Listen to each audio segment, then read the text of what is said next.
ఈ విష్ణుపురం టు పగడిపల్లి గుంటూరులో ఏదంటే విష్ణుపురంలో యాదాద్రి థర్మల్ పవర్ స్టేషన్ రావడము, ఈ కోల్ లోడింగు, తర్వాత అక్కడ రిలీజ్ అయ్యే ఎంటీ గూడ్స్ ట్రైన్స్ కూడా అన్ని కూడా సింగరేణి కాలరీస్ వైపు ఇటువైపు రావాలి కాబట్టి ఆ పోర్షన్ సౌత్ సెంట్రల్లో ఉంటే బాగుంటుందన్న ఉద్దేశం. అలాగే రాయచూర్ వాడి కర్ణాటక పోర్షన్, అక్కడ కూడా 2 కర్ణాటక థర్మల్ పవర్ ప్లాంట్స్ ఉన్నాయి. అక్కడ కూడా అంటే మేజర్లీ సింగరేణి నుంచే కోల్ సప్లై జరుగుతూ ఉంటుంది. సో ఆపరేషనల్లీ కూడా అది సౌత్ సెంట్రల్లో ఉంటే బాగుంటుందని ఈ మార్పులు చేర్పులు చేయడం జరిగింది. సో ఈ 1 జూన్ తర్వాత సౌత్ సెంట్రల్ రైల్వే 3 డివిజన్స్తో అంటే సికింద్రాబాద్, హైదరాబాద్, నాందేడ్ డివిజన్స్తో ఉండబోతా ఉంది. అలాగే south coast railway Vizag head క్వార్టర్గా విజయవాడ, గుంటూరు, గుంతకల్తో పాటు విశాఖపట్నం డివిజన్ 4 డివిజన్స్తో అక్కడ ఈ 1 జూన్ నుంచి ఆపరేషన్స్ జరగబోతా ఉంది. సో ఈ డివిజన్ వల్ల అంటే ఇండియన్ రైల్వేలో ఒక 18th జోన్ ఏర్పడటం అవుతుంది. అయితే దీనివల్ల అంటే లోకల్గా ఆ రెస్పాన్సిబిలిటీస్ అనేది ఇంటర్నల్గా మారుతుంది తప్ప ట్రైన్ ఆపరేషన్స్ వైజ్ ప్యాసింజర్స్ దృష్ట్యా పెద్దగా మార్పులు చేర్పులు ఉండబోవు. ఎందుకంటే ప్యాసింజర్ ఇవాల్టి రోజు టికెట్ తీసుకొని వైజాగ్ వెళ్తే ఎలా ఉంటుందో రేపు జోన్ మారిన తర్వాత కూడా అలాగే ఉంటుంది. పెద్ద మార్పులు చేర్పులు ఉండవు. ఇంటర్నల్గా అడ్మినిస్ట్రేటివ్ పర్పస్ రెస్పాన్సిబిలిటీస్ కానీ రోల్స్ కానీ ఎవరిది ఏంటి అన్నది ఆ డిస్ట్రిబ్యూషన్లో ఆ ఇంటర్నల్గా అరేంజ్మెంట్ జరుగుతుంది తప్ప అంటే పబ్లిక్కి ప్రయాణికులకు పెద్ద తేడా ఉండదు ఈ ట్రైన్ ఆపరేషన్కి సంబంధించి. రైళ్ల రాకపోకలు, సిగ్నలింగ్ సమన్వయం, కంట్రోల్ రూమ్ నిర్వహణలో మరింత బాధ్యత పెరగనుందని అధికారులు చెబుతున్నారు. కొత్త జోన్ పరిపాలనను బలోపేతం చేసేందుకు రైల్వే బోర్డు ఇప్పటికే అధికారుల నియామక ప్రక్రియను వేగవంతం చేసింది. కొత్త జోన్ కు పెద్ద ఎత్తున పోస్టుల కేటాయింపు కూడా పూర్తయింది. కాగా దక్షిణ కోస్తా జోన్లో 30 మంది గెస్టెడ్, 300కు పైగా నాన్ గెస్టెడ్ అధికారులు విధుల్లో చేరినట్టు తెలుస్తోంది.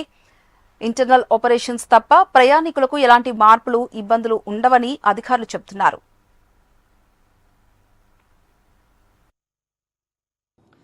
ఉద్యోగుల కేటాయింపు విషయానికి వస్తే ఇక్కడ ఉన్న 3 డివిజన్స్, అటు వెళ్ళిపోతున్న 3 డివిజన్స్ అది యాజ్ ఇట్ ఈజ్ ఉంటుంది. ఎందుకంటే డివిజన్స్లో మార్పులు ఏం రావట్లేదు.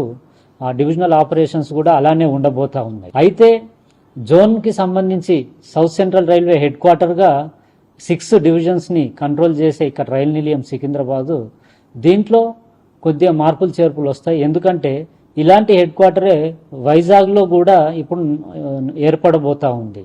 సో అక్కడ 4 డివిజన్స్ ఏదైతే సౌత్ కోస్ట్లో ఏర్పడబోతా ఉన్నాయో దాన్ని మానిటర్ చేయడానికి అక్కడ హెడ్ క్వార్టర్ని బిల్డప్ చేయాల్సి ఉంటుంది. దానికి సంబంధించి ఈ ఉద్యోగుల కేటాయింపులు జరిగాయి.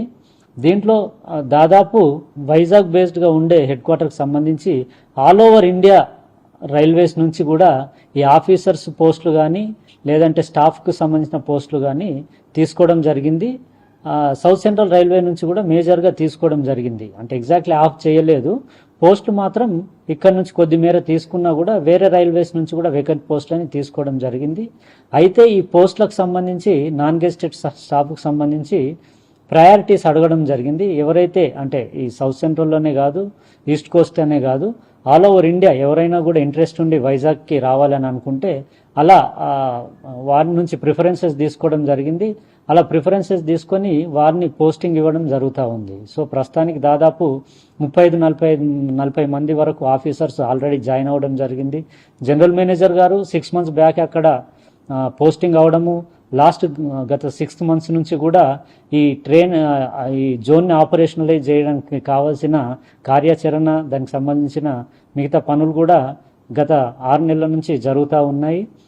అయితే ఇక్కడ నుంచి కూడా కొద్ది మేర స్టాఫ్ వెళ్ళడం జరిగింది, ఆఫీసర్స్ కూడా కొద్ది మేరకు వెళ్ళడం జరిగింది.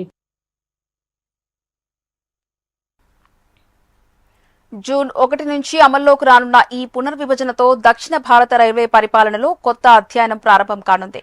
ప్రయాణికులకు సేవలు మరింత సమర్థవంతంగా అందించవచ్చని అధికారులు చెబుతున్నారు.